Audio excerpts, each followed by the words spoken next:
Ditemi voi, chi sa fare questo? Venite da me, io vi do tutti i segreti. Adesso iniziamo a tagliare i panetti, raga. Qua ci sono 34 anni di esperienza, raga. Pesiamo la nostra piga, con 10 kg di farina io metto 2 kg e mezzo di piga.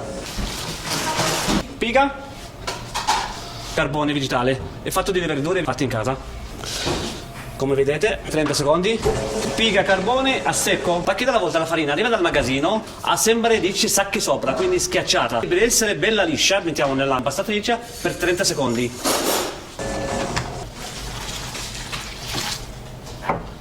Eccoci qua. La prima parte alla prima velocità, 8 minuti. Non la faccio mai arrivare al 70% di radiazione. 62-63, massimo 65. Sale sempre 28 grammi al chilo. Meno sale meglio è. Abbiamo finito l'impasto. Guardate raga, non si rompe. Vedete che non si rompe. Sapete perché? Una bella piega.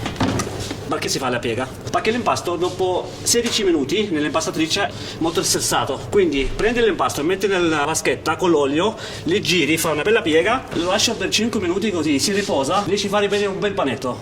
Ecco qua.